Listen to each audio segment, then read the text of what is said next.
And welcome to the first of two public input sessions being hosted by the Waterloo Region Police Services Board. This is an opportunity for community members of the Waterloo Region to provide their input around the 2025 Waterloo Region Police Service budget. The Waterloo Region Police Service Board is committed to building a better, safer, and more equitable Waterloo Region for all our citizens. We understand that this vision can be only achieved through meaningful and respectful collaboration with our local partners. As such, we have initiated these two inputs opportunities for the first time and look forward to hearing from those that have reached out. Delegates will be introduced and will have 5 minutes to present to the board, followed by the opportunity for questions from board members. So we start with delegations. Councillor Rob Deutschman, Regional Council. Go ahead, sir. Thank you. Just going to share my screen. Has that been enabled?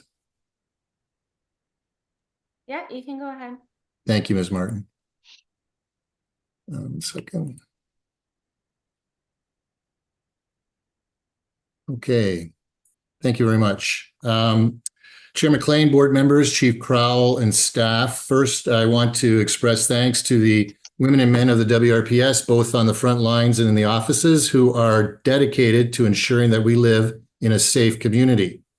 Waterloo Region Council has always worked to ensure that the WRPS has the tools necessary and the ability to grow in keeping with our growing community. My presentation today focuses on concerns regarding transparency and disclosure by the WRPS board.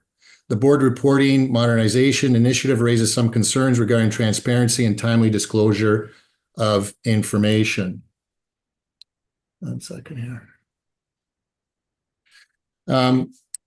While the stated goal is to improve reporting, some of the proposed changes may actually reduce visibility into important metrics. A key issue is the shift from quarterly to annual reporting for the HR dashboard. This report has been a quarterly report for several years. This change means that Regional Council will be provided with a review of 2024 in Q1 2025.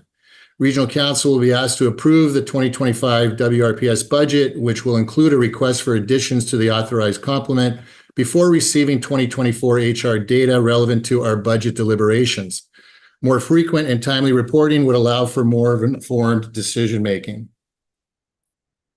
The concern with the change in reporting arises from questions about actual staffing levels versus authorized complement. For example, from January 1, 2022 to December 31, 2023, a period of 2 years, WRPS only added 8 net new officers. This is despite the request and authorization to add 19 officers in 2023 and 18 more officers in 2024. 37 additional positions when only 8 were added over a 2-year period. This gap between authorized and actual staffing results in excessive budget surpluses. During 2022, the quarterly HR dashboard report showed there was an average deficit of 14 officers per quarter. During 2023, that average deficit was 33 officers per quarter. However, with respect to 2024, despite requests for this information, which were denied, we have no idea what the current quarterly deficit is, and we won't know in November. I respectfully submit that this failure to disclose is an example of less transparency, not more. The effect is this recruitment shortfall is that the taxpayers of Waterloo Region pay for officers that have not been hired. This is not a gapping issue. The WRPS is unable to reach their complement target with a large officer shortfall each year, and then adding to that officer shortfall with further staffing requests, knowing the numbers cannot be hired, and effectively building in a significant surplus each year. And over the prior 2 years, this has resulted in 2022, wages and salaries surplus reduced by inter-year transfers outside of budget. And in 2023, salary and wage surplus is reduced by overtime costs significantly over budget. This significantly reduced the anticipated surplus in each year compared to prior years. Overall, the changes do not seem to enhance transparency as suggested. More frequent and consistent reporting would better serve the goal of keeping Regional Council and the public informed. As stewards of public funds, it's important that the WRPS and board provide timely, relevant data to support budget requests and demonstrate responsible fiscal management. Finally, perhaps the board could reconsider some aspects of the modernization plan to address these transparency concerns while still achieving their strategic objectives. Maintaining quarterly HR reporting would be a positive step. It would allow the board to balance strategic objectives with transparency. This would also recognize the importance of keeping regional council and the public informed. Based on the hiring statistics for WRPS and hiring trends, WRPS will likely have a significant complement deficit at the end of 2024. Given this deficit, the WRPS board should consider deferring any additions to the current authorized complement until the 2026 budget. Adding another 18 officers will only increase the wages and salary surplus and hence the WRPS budget surplus. The Region Waterloo 2025 budget is a significant challenge, and the people of Waterloo Region should not be expected to pay for officers that the WRPS and board know they will be unable to hire. Thank you. Thank you for your presentation. Any questions from the board? Don't see any. No, thank you. Don't see any. Thank you for your presentation. Thank you.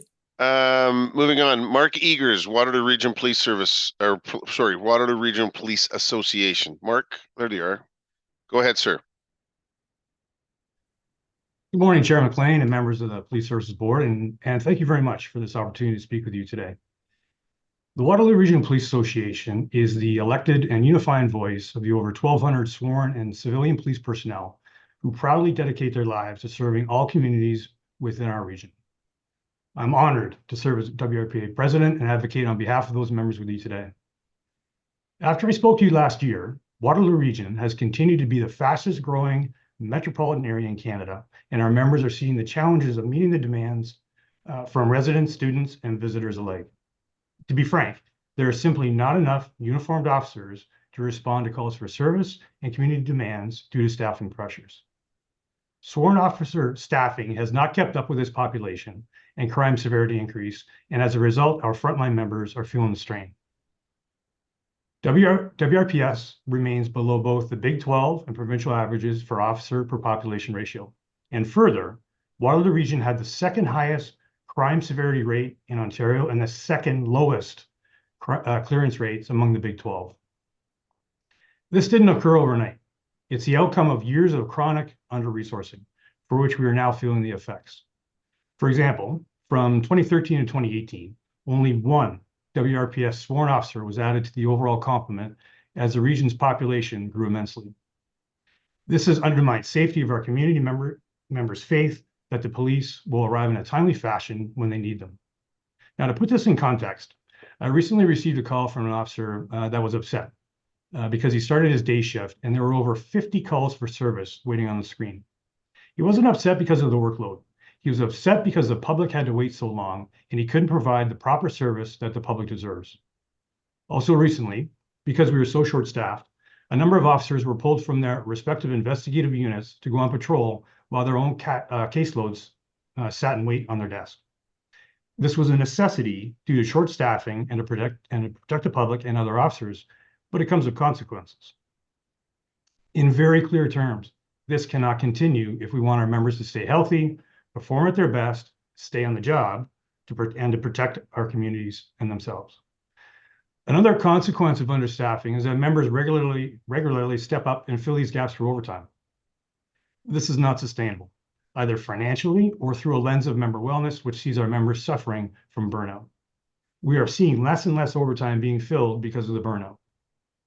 For context, as of June 30th of this year, 90% of overtime hours occurred in neighborhood policing and investigative services, meaning that overtime is regularly being utilized just to cover basic policing functions.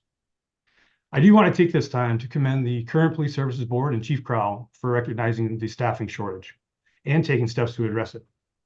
Last year, I spoke to Regional Council, and in response to a specific question, I said I have the utmost confidence in Chief Crowell that he and his team will be able to fill the vacant positions that we had. I have been told that these positions will be filled by the end of the year. This alone should stop the rhetoric that some people spew on an ongoing basis. Since 2019, as a Police Services Board, you have authorized the hiring of 138 new sworn members. This has helped steer the organization back on the path towards sustainable staffing levels. Also, the WRPA has been working closely with the executive team, and a number of exciting programs have been launched aimed at closing the staffing gap. Recently, this includes the introduction of the cadet program and part-time policing program, which sees retired officers coming back to support in a part-time capacity. This is a pivotal moment in time for our service and membership, and I'm proud that we're all working together. As members of the Police Services Board developed the 2025 budget, I'd like to remind you that a budget increase to support staff and reliable staffing levels is not a preference or a nice to have, it's a necessity. It's a necessity now and will continue to be a necessity in the years ahead as the region continues its rapid expansion and seeks to address the challenges that come with this.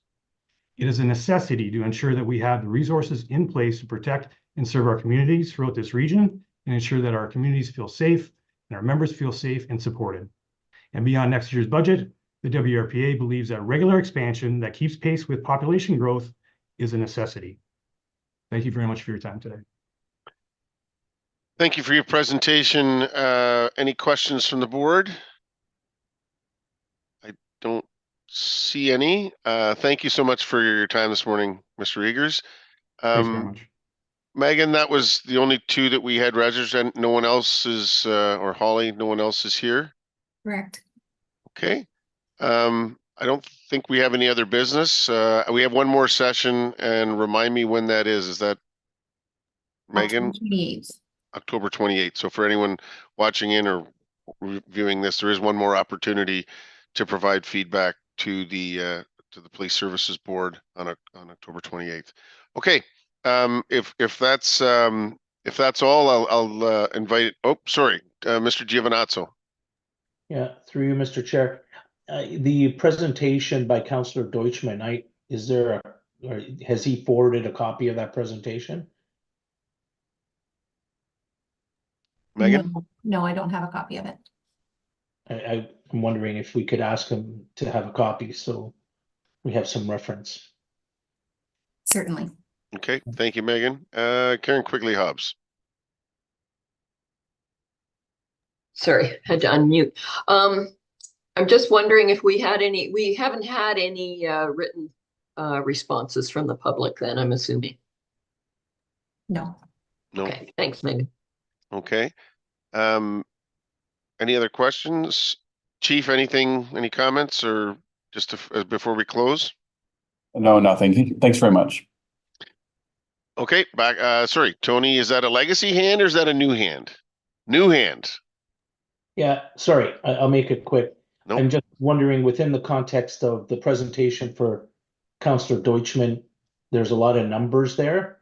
It would be great to have the services input on some of those numbers for us. Okay, that's a good point, Megan. I think if you can make sure that the chief and his team get that, and maybe we can get that back at either the next session or the next board meeting, just so we see those numbers and the response from the service. Okay. Chair Redmond. Thank you, Chair McLean. And I should have actually asked the delegation. I'm assuming Mark Eagers was there on behalf of his association. My assumption was that Rob Deutschmann was here as a citizen as opposed to his role as counselor. And I'm wondering if we can have that clarified. I should have asked him that when he was here, but I just assumed that he was doing that as an individual. Sorry, that's my mistake. I should have clarified that. I think he did register as an individual, Megan. So we'll make note of that for the minutes. And Mr. Eagers did register as president of the police association. So he was in his formal role as president of the association. Good catch. I apologize for that. Well, now that's good practice for the next one.